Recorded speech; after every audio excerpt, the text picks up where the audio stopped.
Hey, good evening. This is Jason Bostic. I am the owner and blogger firefighter for Cures. That's FF4Cures.com, and a 10-year stair climber. I am highly involved with the Leukemia and Lymphoma Society and bringing you a video today talking a little bit about getting ready for Big Climb Philly out in Philadelphia, PA on April 23rd of 2016. This event coming up in Philadelphia is a new event. It's at the Comcast Center building. It's going to take competitors up 43 floors to the top of this building that's yet to be open to any other events at this point. This is a brand new event for this chapter of the Leukemia and Lymphoma Society, and a very exciting time to bring in new individuals to the sport. As I said, I have been competing in stair climbs for the last 10 years. What got me involved was, ironically enough, the Leukemia and Lymphoma Society out in Seattle, Washington. I started getting involved with climbs through the Scott Firefighter Stair Climb, where we climb in full firefighting gear up the Columbia Center Tower. How to get ready for this climb? Well, there's a lot of different ways to get ready for a climb, but the biggest and most important thing is to be doing something well ahead of April 23rd in order to give yourself time to get ready for this. This climb is as fast or as slow as you want to be. It's a walk for some, it's a sprint to the top for others. It is, it's all about what you put into it. Preparing for a stair climb is more than just going out and climbing stairs. Sure, it can be that, and it is a portion of that. As you'll see in this video, I show a couple different techniques of single stair climbing, climbing two at a time, pushing off on one knee or the other when I'm starting to wear down and needing an extra push. Grabbing onto the handrails and physically pulling yourself up with both hands or with one hand on the single rail. There's a wide variety of different ways to do that, and you'll find plenty of videos on YouTube that talk about the actual stair climbing techniques. Do pay attention to them because they do work. They are legitimate, and I definitely break my climb up with those types of maneuvers to help me through it. So typically what I do in order to get ready for a stair climb, I'm training throughout the year. So maybe I'm not the best example of that because I do somewhere around 25 to 35 events throughout the year around the United States. So I'm always training for something or another. So I break my week up. For instance, this week, Sunday, I was in the gym and I was lifting weights. I was working on mainly on legs and working some on my core. On Monday, I was here in this stairwell at work and working with air management. I was practicing in my fire gear and working to make my air last longer. I was working to see how long I could make the air last and how many floors I could complete that night. So I worked a lot on stair climbing that night. Now, last night I was in the gym and doing upper body, working on core strength, and had some time to spend on the rowing machine, which definitely is going to work my upper body, but it's also going to help work my cardiovascular system.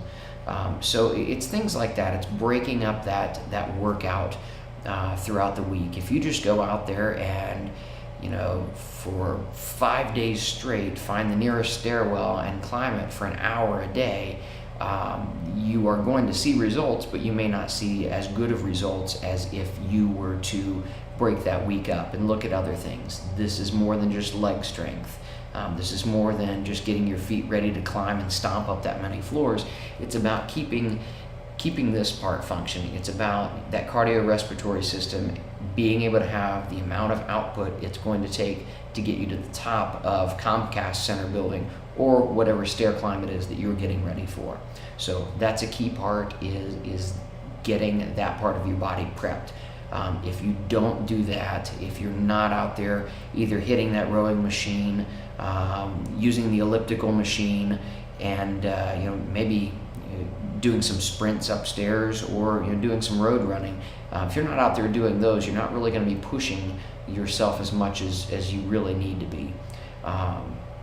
So those are all key pieces that I use to get ready throughout the season. Now, one week may be slightly different than the other, but the most important thing to remember is to get those rest days in there. I speak from a lot of experience of those years where I've pushed and pushed and pushed and pushed, kept going, and hit the wall. And I don't mean hit the wall of, man, I'm just too tired to get up. I mean, I hit the wall and I need to take a week off because I am physically exhausted and didn't take care of myself well enough. So another key part of getting ready for any of these events is fueling your body. Eating right is extremely important, not just for getting ready for this, but it's extremely important for your physical well-being and for getting into better shape or maintaining a certain level of fitness. So what else can I tell you about the stair climbing, getting ready for Big Climb Philly? I would say this about the day before. Get plenty of rest the night before. Eat healthy the day before. Make sure that you're hydrated well throughout the day. Arrive with plenty of time to the event. I tend to get there early.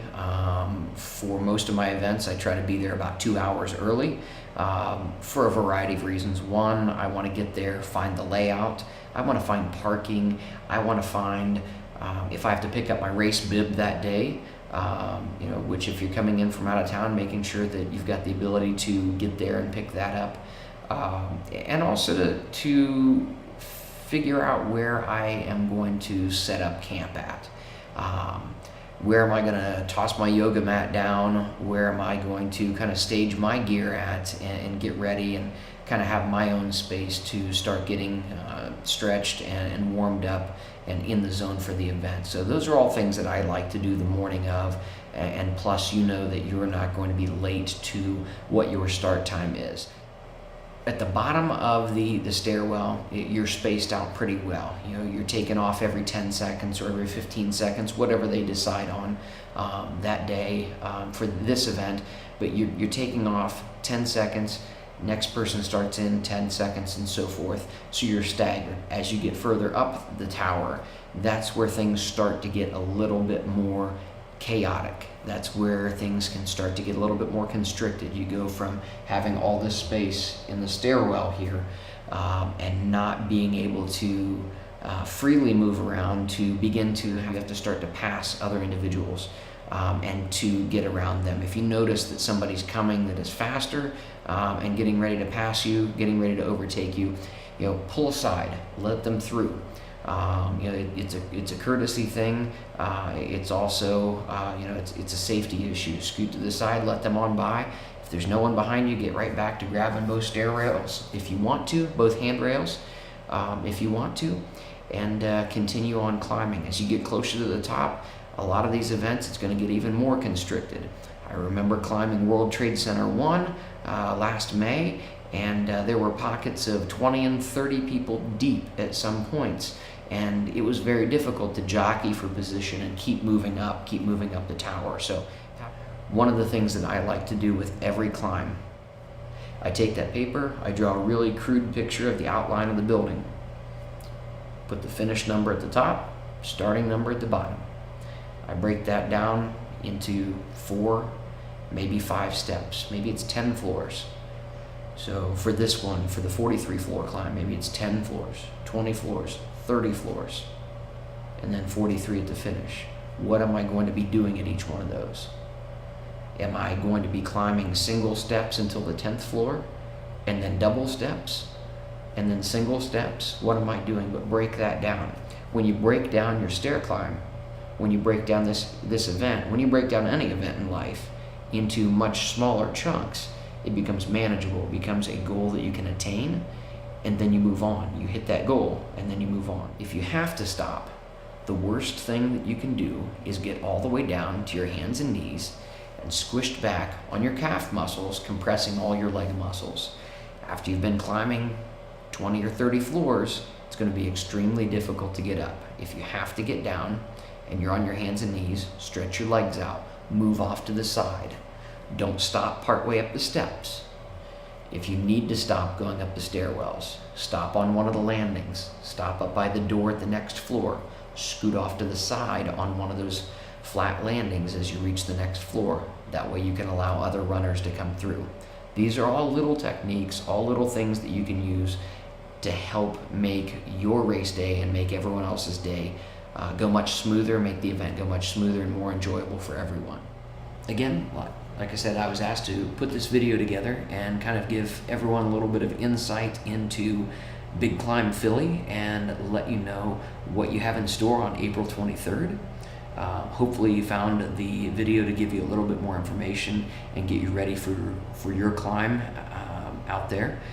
This should be a very exciting event in a new building, and I look forward to seeing everyone out there. If you have any questions or want to find out further information, definitely visit the event website at I believe it's bigclimbphilly.org, or you can follow me over at ff4cures.com and read a little bit more about my climb and my events that have put me here today. Thank you, and we look forward to seeing you at the top.